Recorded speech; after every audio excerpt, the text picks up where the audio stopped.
श्रोता बंधु नमस्कार। रेडियो संपर्क स्वतंत्र कार्यक्रम रे आपण मानक स्वागत करुछि। मु दुर्गा शंकर।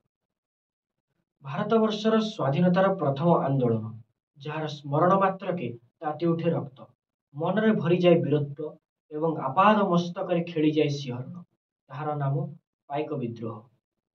पूर्वर शुणिथिबा कार्यक्रम अनुଯାयी जदिओ जयराज गुरु 1806 मसीह शहीद हो जाइथिले, किंतु पाइक विद्रोहर निय तार 2 वर्ष आगु 1804 मसीह पड़ी सारी। इंग्रेज माने 8 वर्ष धरी खजना वृद्धि करथिले। 1806 मसीह 1816 मसीहा मध्य 6 थर बुझामणा करा जाइथिले मध्य खजना वृद्धि हेबा अटकी नथिला। एपटे जयराज गुरुଙ୍କ हत्या 1817 मसीहा पाइक विद्रोह महायज्ञर अन्य एक संविध रूपे कार्य करथिला। 1817 मसीह पाइक मानक सह अश्वारोही, गजारोही एपरिक साधारण जनता मध्य मिलिमिशि करथिले भारत वर्षर सबुठारु हृदय विदारक आंदोलन पाइक विद्रोह। शुणा जाए 1773 मसीह ओडिशार पुरी जिल्ला रे जन्मग्रहण करथिले पाइक विद्रोहर मुख्य नायक बक्सी जगबंधु, जहां पूरा नाम थिला बक्सी जगबंधु विद्याधर महापात्र भ्रमरवर राय। बक्सी थिले सेनार सेनापति। तांको अधीन रे कार्य करुथिले दल बेहेरा, दलई, पाइक और सरदार। दल बेहेरा माने थिले दलर दलपति। तांको अधीन रे थिले दलई और पाइक।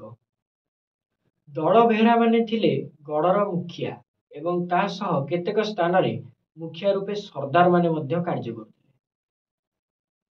बक्सिंग सैन्य बाहिनी रे थिले 8000 पाइक, 110 दल बेहेरा, 944 दलई, 800 अश्वारोही एवं 4 जन सरदार।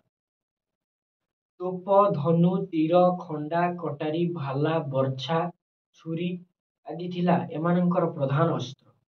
पाइक मानंकर कटिरे खंडा, लंबा निश एवं ललाटरे टीका शोभा पाउथिला। कवितारे अछि मल्ल महामल्ल बल भारी मल्ल, रणवीर गड़ नायक सामल, उत्तर दक्षिण पश्चिम कबाट, बपु थिला जांको अभेद्य निराट। शत्रु सह लड़िबा पई दल बेहेरा डाक देले जागी उठे पाइक पुओ। हाथ में धरी पारंपरिक अस्त्र शस्त्र मार अबा मर शपथ नहीं लंफ प्रदान करिथाय युद्ध क्षेत्र। इंग्रेज सरकार शतचेष्टा सत्वे मध्य उत्कलवासी मनरू एई विद्रोहर बन्ही लिभि पारि नथिला।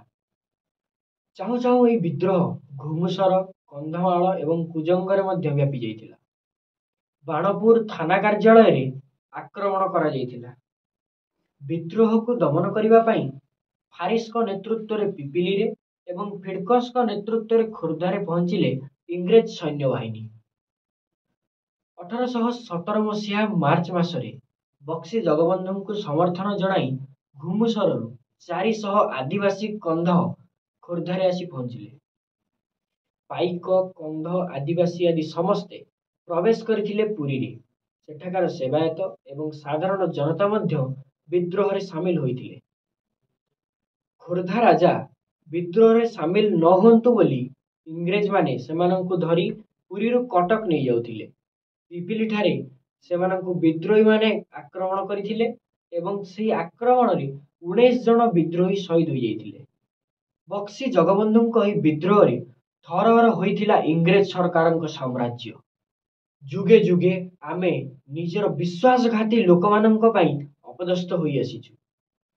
सेहीपरि केही जणे विश्वासघाती इंग्रेज मानଙ୍କ आगरे किछि कहिबारु बक्सी जगबंधु नयागढ़ रे आत्मगोपन करिथिले एवं चालू रखिथिले विद्रोह। सेही समय रे इंग्रेज सरकार बक्सी जगबंधुଙ୍କ नाम रे 5000 टंका पुरस्कार घोषणा करिथिले। एथि सहित गोपाल छोटराय, विष्णु पाइकराय, राम सिंह एवं नाथ प्रधान आदि को मध्य दोषी रूपे घोषणा करा जाइथिला और 103 जन पाइकंकु कलापाणी पठाई निर्वासन दंड रे दंडित करा जाइथिला। 1825 मसीहा मे मास 27 तारिख रे बक्सिंग को हाथी पिठी रे बसाई कटक को अणा जाइथिला। पर 1829 मसीह रे तांकर मृत्यु घटिथिला। किंतु भारत वर्षर महान स्वाधीनता संग्राम एतिकिरे थमी जाई नथिला।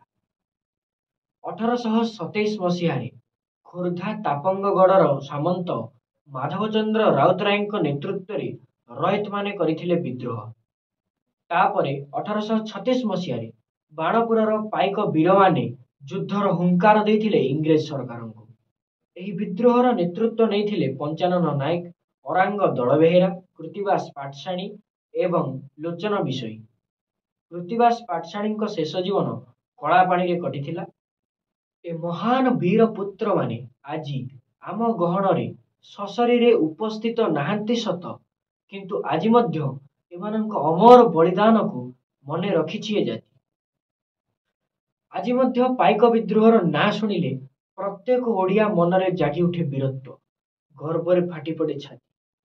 ଓଡ଼ିଆ ଜାତି ଭୀରୁ ନୁହେଁ ସାହସୀ, ଉତ୍କଳବାସୀମାନେ କାପୁରୁଷ ନୁହନ୍ତି ମହାପୁରୁଷ, ଏ କଥାକୁ ପ୍ରମାଣିତ କରିଥିଲେ ସେ ସମୟର ପାଇକମାନେ। ଶ୍ରୋତାବନ୍ଧୁ, ପୁଣି ଦେଖାହବ ଆଗାମୀ କାର୍ଯ୍ୟକ୍ରମରେ। ଆଜି ପାଇଁ ଏତିକି। ମୁଁ ନେଇ ଆସିବି ପୁଣି ଥରେ ଆପଣମାନଙ୍କ ପାଇଁ ଆମ ଦେଶ, ଆମ ସ୍ୱାଧୀନତା ସଂଗ୍ରାମରେ ସକ୍ରିୟପୂର୍ବକ ଯୋଗଦାନ କରିଥିବା ସେହି ସଂଗ୍ରାମୀମାନଙ୍କର ଅମର ବଳିଦାନର କାହାଣୀ। ଜୟ ହିନ୍ଦ, ବନ୍ଦେ ମାତରମ୍, ବନ୍ଦେ ଉତ୍କଳ ଜନନୀ।